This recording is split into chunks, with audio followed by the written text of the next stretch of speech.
happens so much. I bet it happens every day at every single company that we all work for. There are people who don't know what their goal, they don't know what the goal is. They don't know what their job is. They don't know whose responsibility is whose. Sometimes when you're in the group of 7 leaders, we don't know who the leader is. So it happens so much. Clear communication beats assumptions every day. Welcome to Lead Like a Girl, where we are empowering everyday women through our stories. I am your host, Jessica Smith, and I began this journey by sharing my life story. Now, I've joined forces with my longtime friends, Jamie and Coralyn, to keep this party going. We met many years ago as young sales girls in our 20s, driven and quickly rising to the top of our industry. As the years went on, life happened, and we all found ourselves in new companies and completely different industries, still striving for success in it all. Career, family, faith, fun. Now, it wasn't easy, but we never stopped moving. Get ready for our real conversations, inspiring stories, and our big life lessons as we share it all. The good, the bad, and the funny. Welcome to Lead Like a Girl. Okay, welcome to another episode of Lead Like a Girl. We are so excited about this. Well, mostly me, because I came up with the topic. And Coralyn and Jessica are just learning about it. Yes, we're practicing our impromptu speaking this evening. I would like to show you what I'm wearing, which is some of our merch that you can get on our website. T-shirts, glasses, hats, so many cool things. I was in a gas station today just grabbing a water, and the cashier is like, "Oh my gosh, I love your shirt." And I'm like, "It's from our podcast." So I think it's so fun to promote this concept, not only our merch, but obviously our concept of Lead Like a Girl. So I want to thank everyone who listens, follows, shares, comments. We love it. This is everyday women sharing our stories. So thanks so much. Yeah. I have this, we've talked about this many times, where there's real-time stuff happening in our lives. And so there's this real-time stuff is happening in, of course, our friends' lives and our our colleagues' lives. And this is the working title, Getting Back on the Same Page, Navigating Misalignment at Work. And I really wanted to bring this up because we've all led that meeting where we thought everything was aligned. We thought everybody had, this is what I'm doing next. Here's what you're doing next. Here's what this person's doing next. And then we're going to get back together and we're going to have it all done. And then you get back together and it's not all done. Right? So My question for you guys is, have you ever left a meeting thinking everyone agreed, only to discover a week later everyone was working towards a completely different goal?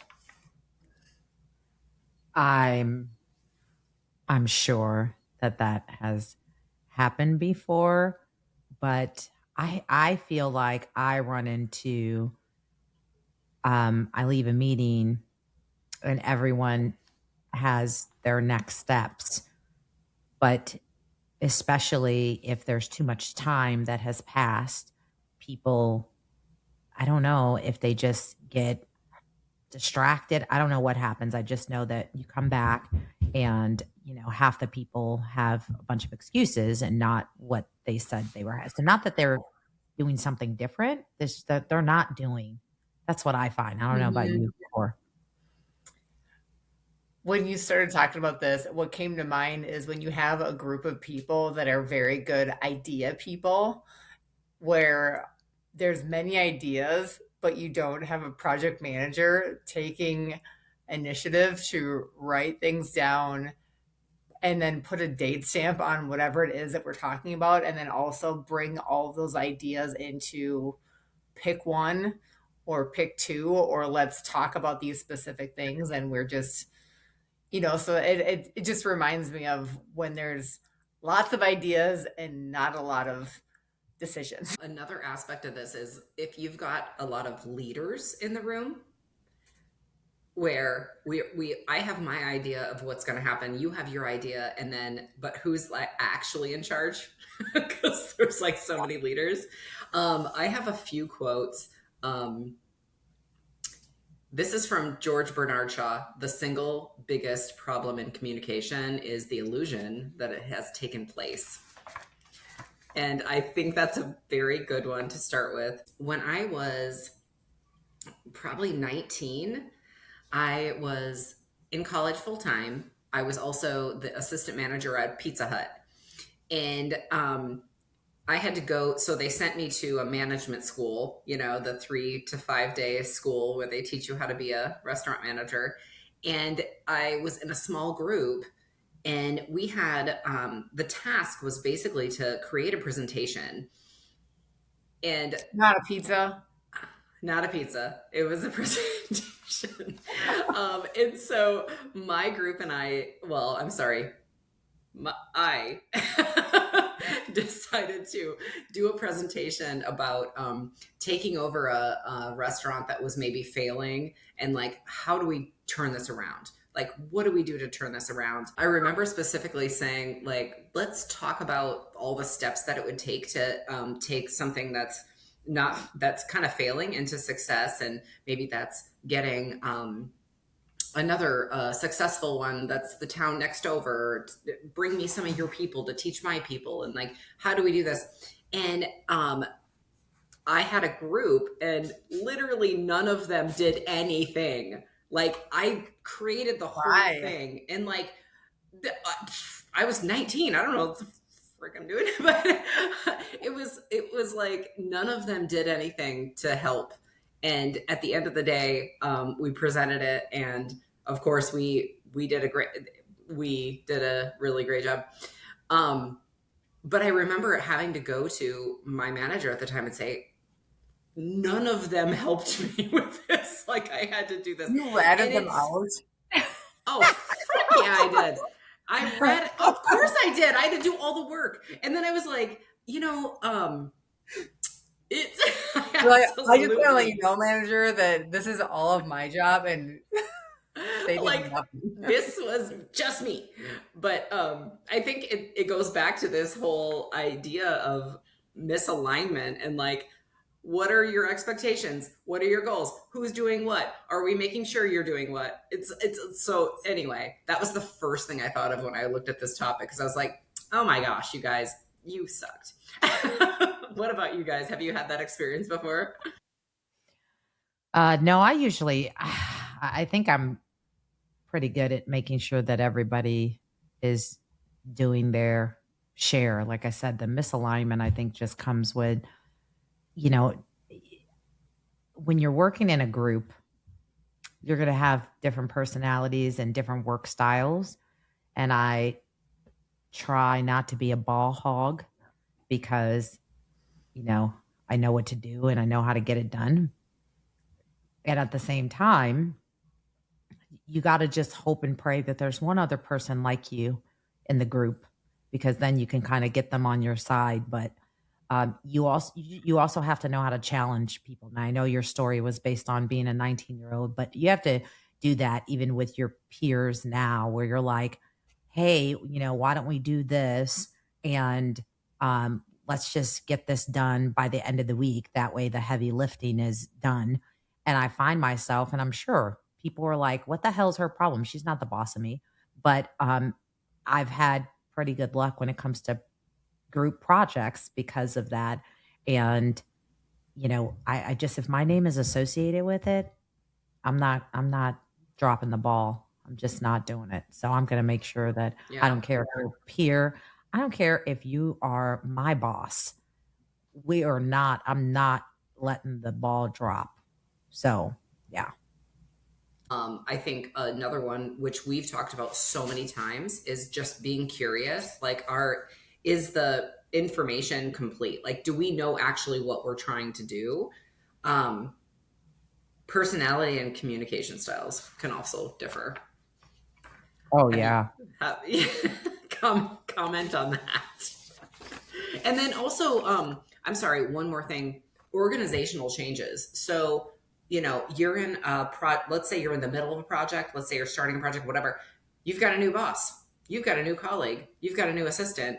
Organizational changes, I think, make a huge difference with this as well. Like, let's make sure we're navigating this project or whatever it is on like in the same way, on the same page. But the thing that comes to my mind is that talking about when you're not in alignment in what the actual end game is, like what the goal actually is. In a corporate setting, the end goal is to have a successful company, but there's many, many milestones that come in between, depending on your department, depending on your role, depending on your structure. And so if you're on a team where you're not clear on what the main thing is or the end goal is, then people are working like, are we trying to do, like, even I think even like in manufacturing, like, are we trying to do things fast? Are we trying to have perfect quality control? Are we trying to not have waste or drop? And so all those things in our business come into play, and you have some people that value those things in different ways. And so if the manager isn't talking about what the main thing is, then people keep striving for different goals. And sometimes it works out because all those things do help make the company more successful, but sometimes not in the right pattern or not in the right timeline. Well, and I think that speaks to if the leadership has a specific goal, they have a specific want, and everyone's working towards that, versus the people have like ideas outside the box that might work as well. Like, I think it's a little bit of a back and forth in terms of getting to the end goal. Like, you might think, okay, I've got this idea, I want this to happen. However, you might have somebody on your left side saying, hey, what about this? But if you're not listening to that, I think that plays into it too. Yeah. And something that I just thought about is, I took this McKinsey course that was about leadership and problem solving. And they talked about solving for the wrong problem and all of these things that we're talking about. And really what sometimes it boils down to is, how we learn that sometimes the problem isn't the problem, it's the step before. And so yeah, I find that in these situations, it's really culture. And you're like, well, what does culture have to do with it? Well, you mentioned leadership. If the culture of an environment is such that people are just all over the place, people don't communicate, people don't collaborate, that all those things, that's a culture that starts at the top of leadership. And when they set that culture, this is where misalignment and these type of things, I think, happen more times than not. It really, because I've been in environments where the culture is not collaborative. It is very much so every man for themselves. And that is, to me, that's the worst culture ever. And it drives me bonkers. And then with that, you get poor communication. And I'm like, do these people not realize how this communication is just horrible? And then they hold you accountable for things that you didn't even know you were supposed to be doing, or they want it done a certain way. And it's like, well, how am I being held accountable for it being done a certain way? I just thought that you wanted it done. And now you're communicating after the fact that I didn't meet your expectations, which it's a whole thing. So as you're saying, all these things are running through my head of now I'm starting to remember different environments where everything is just bonkers and it's misalignment, but it's, my opinion, caused by the wrong culture from the top. Well, and I think the term misalignment is, I like the term because it's not conflict. It's not disagreements necessarily. It's just like, we're just not like on the same plane. I love that you brought that up, Jessica, because there's another quote that I have that says culture is simply a shared way of doing something with a passion. And See, this is from the That's the co-founder of Airbnb who said that. Um, so I'm so glad you brought that up because I was like, I want to make sure I get this in. So Well, what it makes me think of is way back in the day, read another book, Five Dysfunctions of a Team. oh my god! But, Oh no! but I have one. I have one. I a, have a one from that dysfunction too. or what? Yeah, keep going, please keep going. I among I have a quote from dysfunction. that. Yeah. Yeah, if you have a quote, it probably is better than my little remembering. But I read this book and Patrick Lencioni wrote it, and he just talks about how teams that, to your point, I mean, they're not necessarily lazy. They're not doing their job, but they're being really inefficient. And I can't remember all the five dysfunctions, but I do know lack of trust is one of them. Poor communication is another. Mm-hmm. And it's talking about just how when you have all of these things colliding, that it might not scream like this is going to fail, but it's wherever you're trying to get to is going to take a long time to get there. Yeah. And Yeah. it's going to be painful. Yes. Yeah. So I want to talk about, I know sometimes we talk about like our feelings and our experiences, and I love our We stories. talk about our feelings. Mostly it's laughing. But I also want to talk about like, what do we do next, right? Like if we're not aligned with our team, or we're in an environment where we completely see like we're not aligned here, this is not happening well. There's a couple things I want to mention. One was to shift your mindset. So asking people like, what are you seeing that I'm not seeing? Because sometimes when you're leading a meeting, you don't see all of everything that's happening.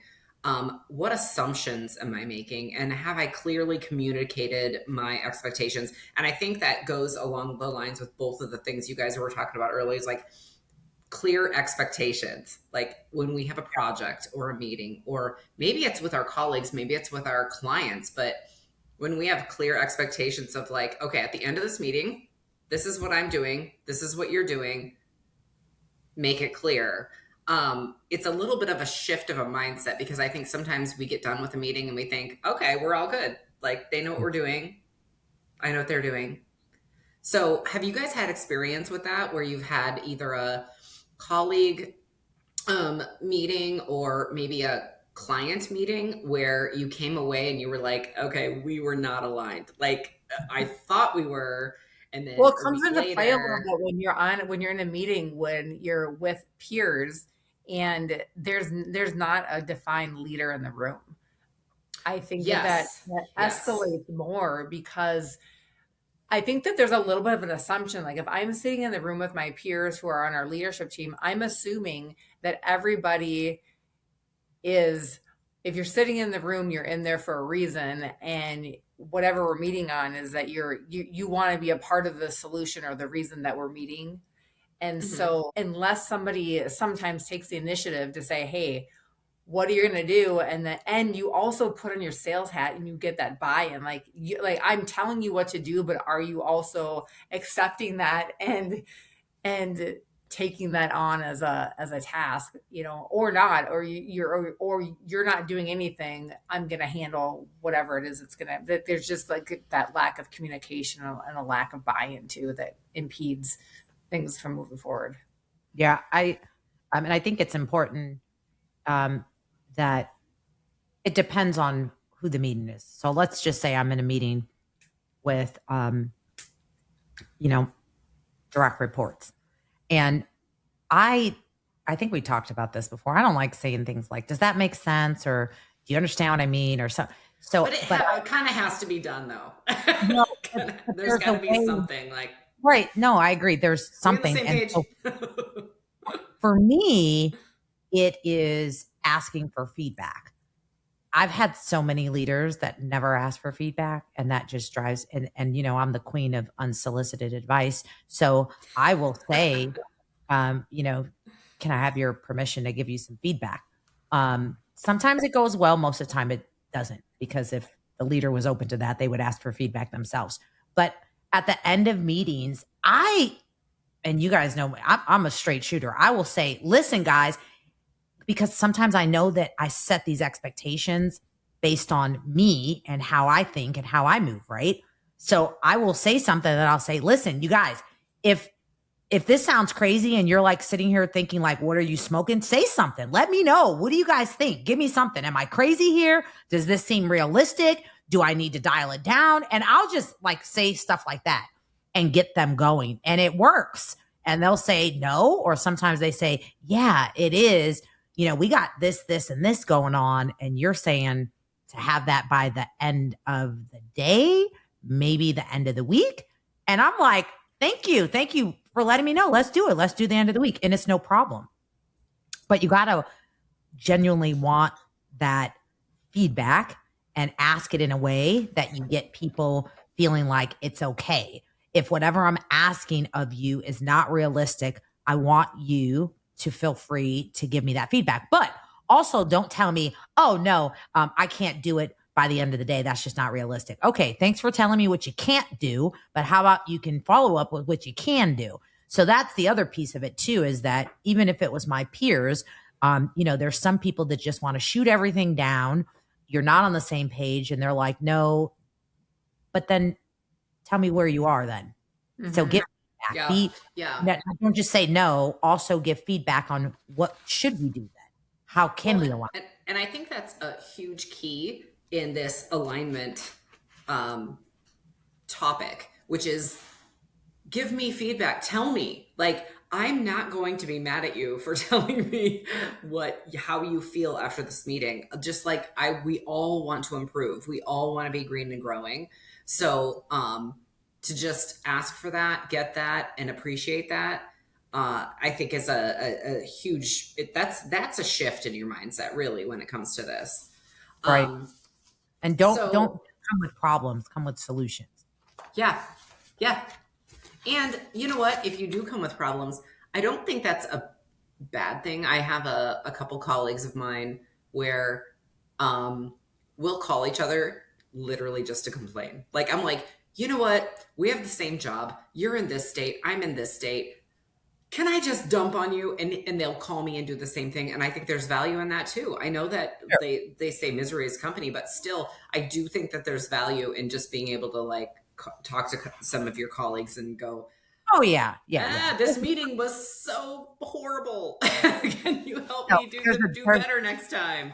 Yeah. There's a time and a place for that, and the right person for that, right? You have your exactly right. Your people for that. And it is a certain person, and the time and the place is probably I would consider over the phone, just at the end of the day, like, hey, I just need to complain. Can you listen?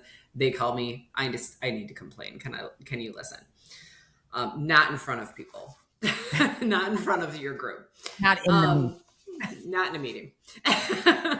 So the next thing that the article I read talked about was, and I think that we like to round some of our podcast episodes out with, okay, what are we doing now? Like, this is a problem. Here's why it happens. Here's what we could maybe do differently. But like, let's talk about the ideas of how we can actually strategize so that doesn't happen all the time. So these are some practical strategies to realign. One is clarify the shared goal. Mm-hmm.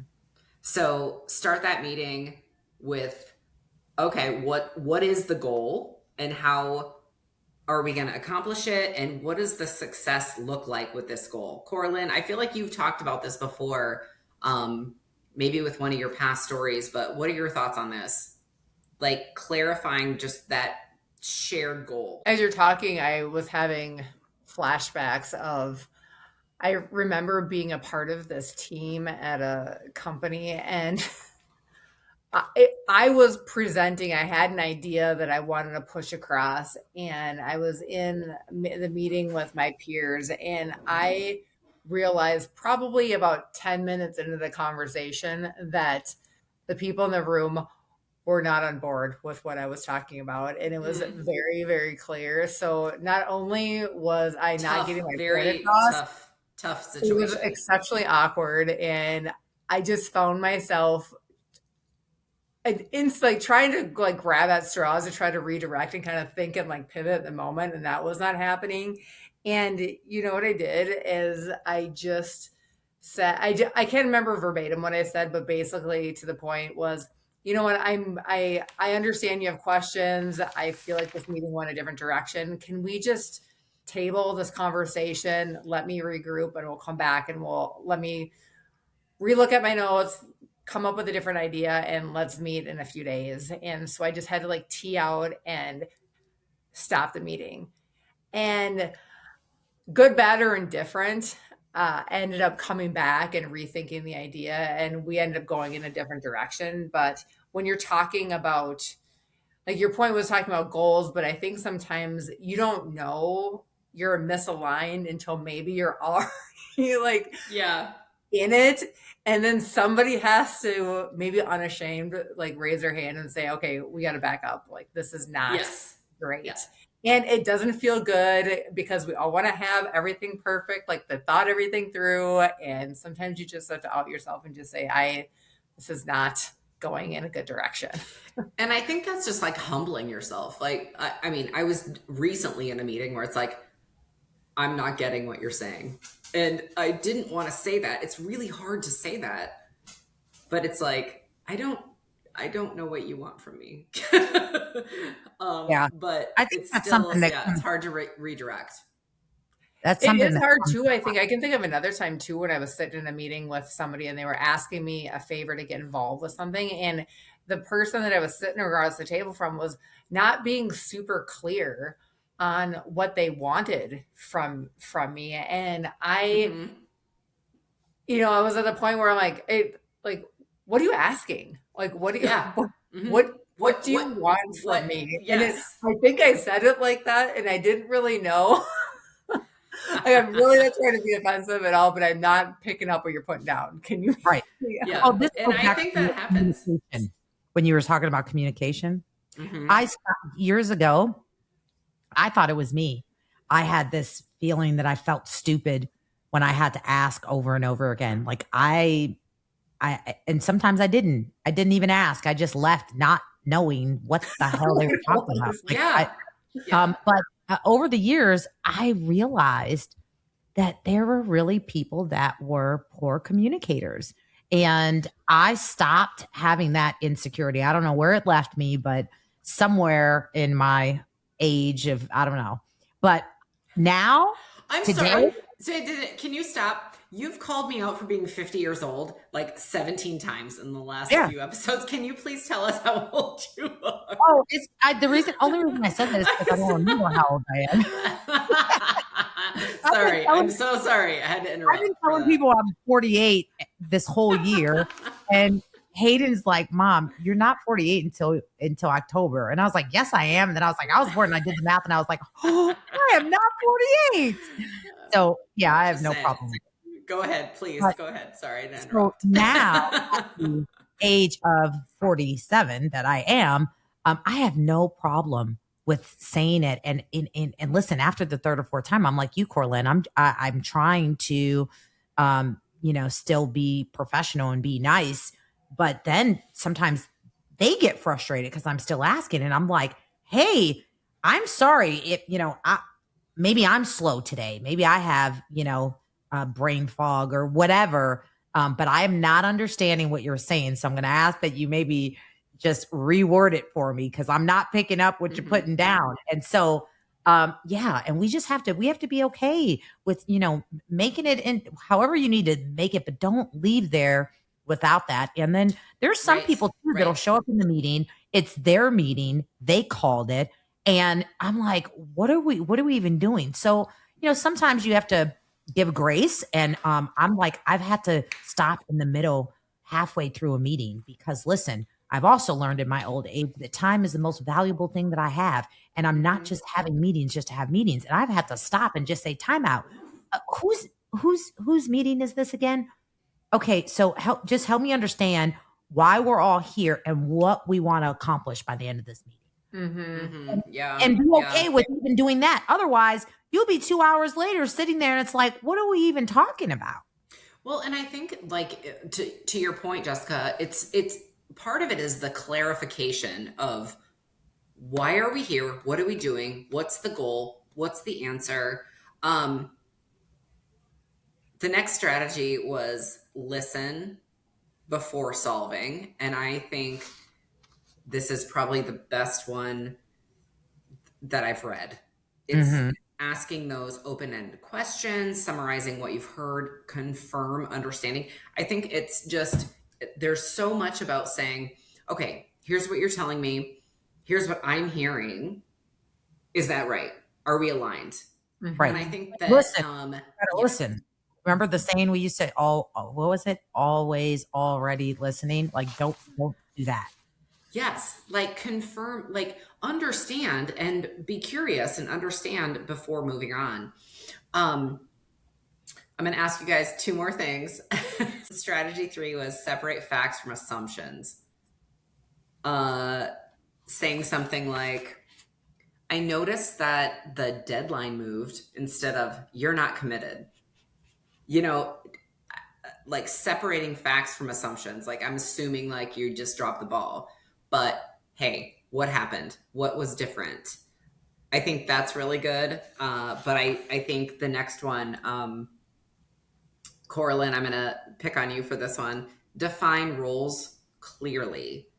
Discuss who's got ownership, what are your responsibilities, what are the deadlines, and who are the decision makers. Have you had an experience with that? You know, again, it all just kind of screams back to things that I've just trained on recently. We're working our way through the 7 habits of highly effective people right now. So like the things that you're talking about just scream some of these lessons. I have another quote for that. Go ahead. I need to go back to my time machine and add to after you give us the quote, then I can add my comment in. But I did my homework. well, I'm going into my brain here, my brain pocket. I'm doing Jessica's impromptu thinking. But either way, it's like habit number 4 or 5, but it's listen to understand, then be understood. And all those points that you just mentioned, Jamie, we're talking about, you need to be empathetic and you have to have good assumptions in mind and expect the best, that you're dealing with humans that want to have the same goals as you and not go straight to negative land. And these people are not functioning well. They're on your team for a reason, because they're should be smart, effective, well-rounded people that are adding to your team. But if you have conflict, you need to listen and hear them out first and understand where they're coming from in a lot of cases. And then you'll get your answers, and then try to have them understand your point of view. And then you'll come to a mutual beneficial conclusion on what happened if you're having a problem. But the challenge is that if you want people to understand you first, then sometimes people start to get defensive. And if you don't practice that empathetic listening, it becomes issues. Yeah, I completely agree. And the whole be curious, we've talked about this so many times, is just like be curious, ask those questions, and like find out, where are you coming from? What's your goal? Like what are we doing here? The next one is for you, Jessica. Document agreements, follow-up emails, shared notes, action items, deadlines. I feel like you are the epitome of this entire portion of this podcast. It's just like, okay, when are you following up? What are you sharing? What are the action items? What are the deadlines? When you're talking about this whole alignment of your team, what's your story? What would you say can bring all that together in terms of the action items, the deadlines, that topic? Well, first thing I will say is I'm never going to be the person that is sending out the shared document. I'm not that organized, but I am going to make sure that someone is. And so I always will have, hey, who's the person that has the, OneNote and doing all that stuff. I do like recap emails though. But Oh my my thing, gosh, I love them. I love them. my Sorry. thing is always work meeting to meeting, and that's in a sales transaction. That's in a project management setting, like meeting to meeting. We do not end a meeting until we have what next steps are and when that meeting is. I was riding with a rep a few weeks back, and it was driving me bonkers because I kept saying the same thing. At the end, it was like, okay, we were leaving the dealer, and there was always a next step. And so the feedback after the first one is, hey, let's get in the habit of working meeting to meeting. So whatever that next step is, I want you to own, I will follow up by Tuesday or Wednesday, whatever it is. And that's what the expectation is. When you get back to your car, leave yourself a note, put it in Salesforce or whatever, follow up next steps, recap by Wednesday. And I swear, like literally 5 visits, and I'm like, every single time, we need a follow up. We need a follow up. And so I think doing those things to stay organized really help stay in alignment with everyone else, because what you'll find is sometimes when you send out that recap or you have next steps and hey, here's everyone's name at the bottom and what those takeaways were. I can't tell you how many times I've gotten a call and say, hey, I noticed that you had my name on the bottom for, I didn't know that you wanted that. Or I didn't know I was supposed to. I'm like, yeah, thank you so much for calling. That's exactly what I was looking for, unless you think that there's another way that we can do it, or and right there. But without that recap email, that would have been some misunderstanding. It would have been missed. Yeah. It would have been missed. Yeah. And people that, when you're looking from the customer facing piece of that, I have a bunch of reps that I deal with in terms of the organizations that we support, and the reps that send me a follow-up email based on our conversation. These are the 3 things we talked about. You asked for this document, and you asked for these data points, and they follow up with those things. Help me do my job better. Yes. And if you're good my gosh. that, and if you can make your customers shine in a way that is effortless and is not difficult, you're all going to win together. And I can think of people and reps that we have that don't do that, and we still get the job done. But if you make it easy for me to talk and promote your company, then that's what I'll lead with, Right. There you go. And I think like going back to my 4-hour-long presentation of value-based selling, it's order taker, order maker, and then it's let's present ourselves as a strategic partner. And I think that that's exactly what we're talking about, Coralyn. It's just like, we're partners. Like, we're going to have a unified front, and we're gonna get more business together. So sorry. That was like completely real time for me. The other thing I wanted to bring up is, and we don't have to talk about this because I have 2 other things before we get out of here. Difficult conversations. Just embracing the fact that you can absolutely say, we might be approaching this differently. I want to understand your perspective so that we can figure out how are we going to move forward? How are we going to win this? How are we going to do this business together? So I think it's very important to understand that people do have different personalities. They approach things differently, and that's completely okay. And you can call it out and say, look, we don't work the same way, but that's okay. We can figure out how to align together in whatever way works for us. The last 2 things I want to talk about is when it doesn't happen. So we talked a little bit about some of the strategic steps to try to make it work, but it does not always work.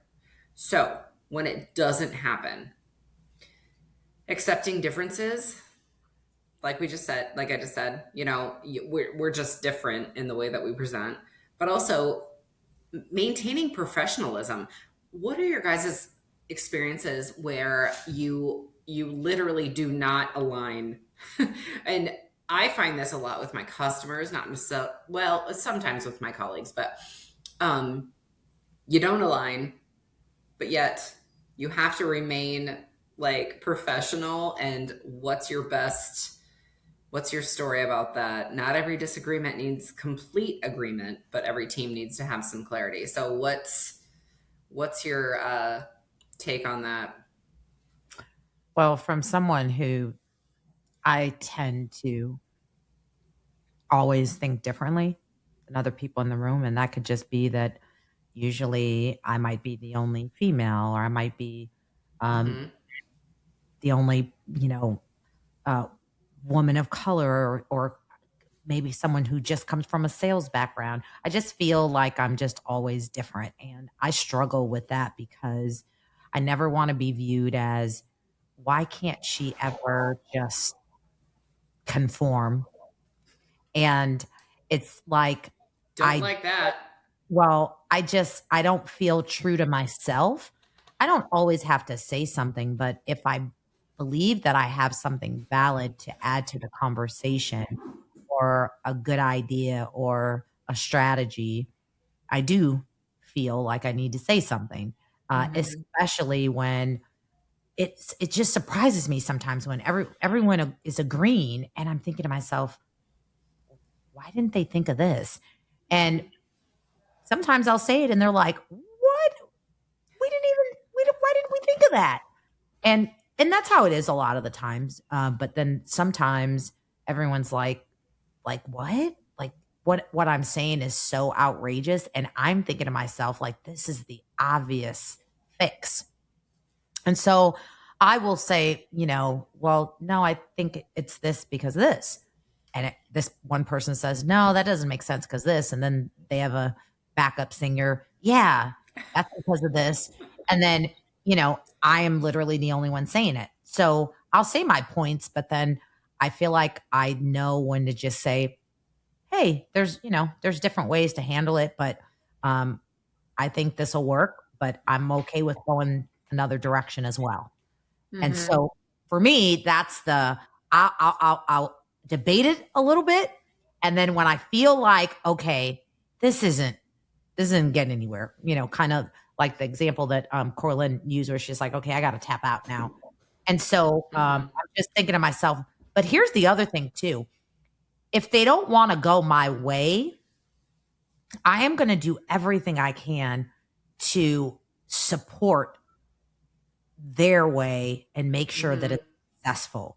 Because I know people who, like, if it doesn't go their way, it's almost like they're just sitting at the edge of their chair waiting on it to blow up, so then they can say, I told you so. And then their whole energy is just like, so I'm aware of those people. So I never want to be that person. So it's almost like when they don't go my way, I put in so much extra effort to support the success of whatever it is, because I do want it to be successful. Again, it's got my name attached to it. And just because we didn't go about it the way I thought we should, that's fine. We'll take the way that may not be as efficient as my way, but we'll still get it done.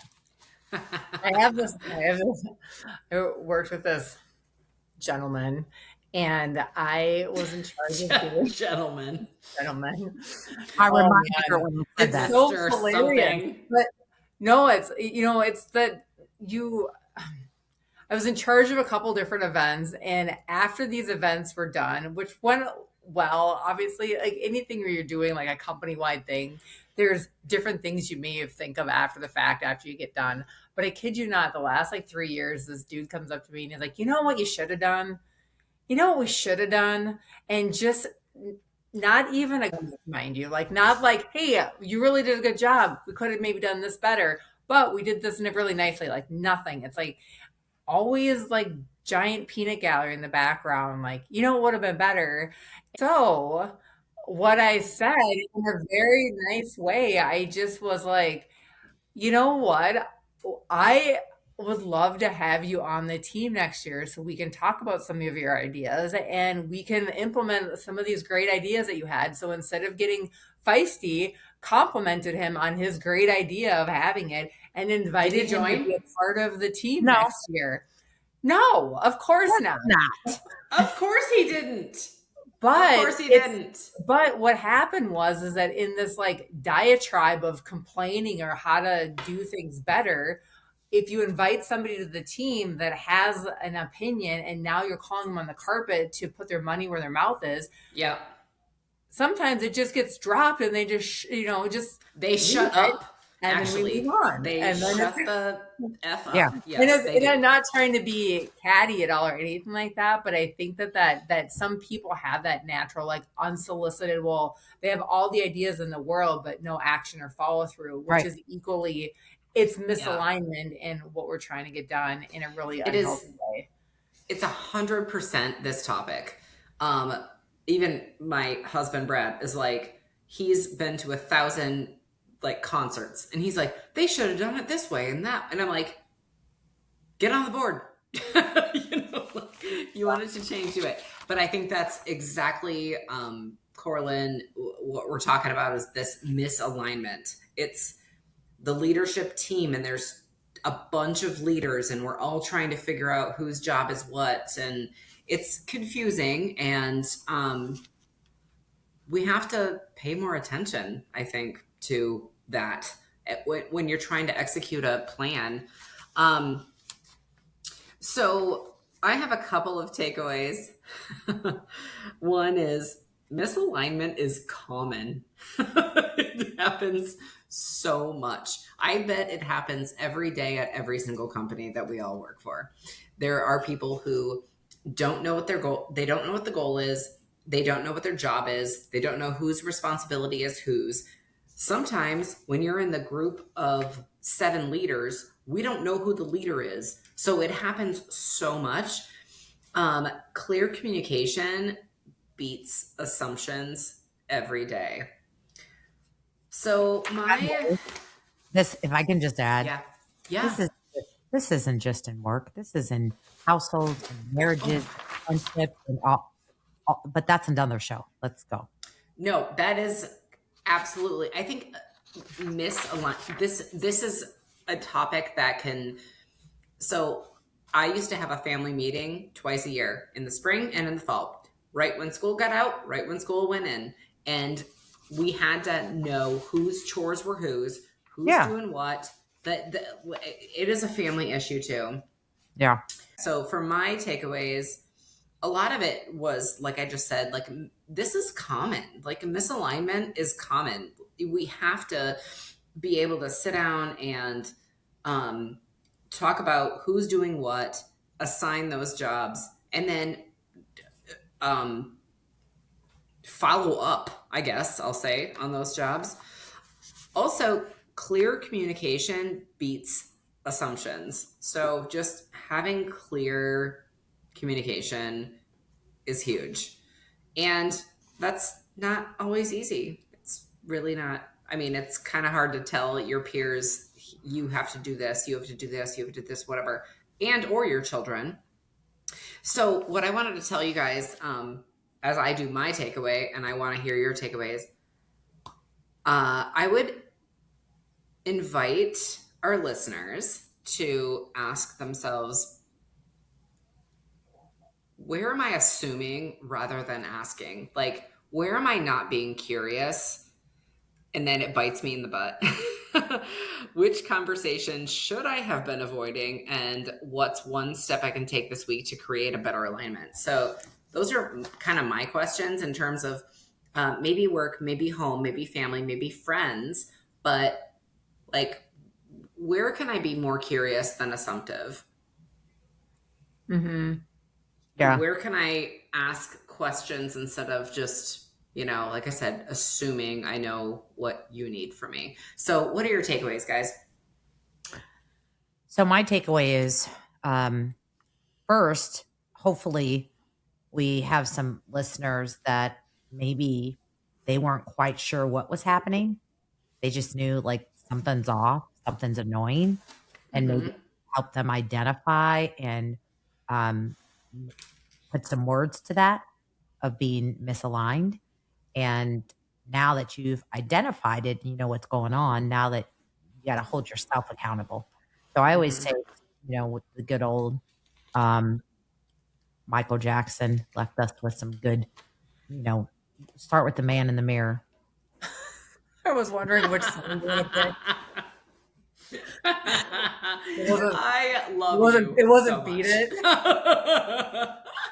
No. It Also wasn't. another great, that's option 2. Right. Beat it. No. Out Steve.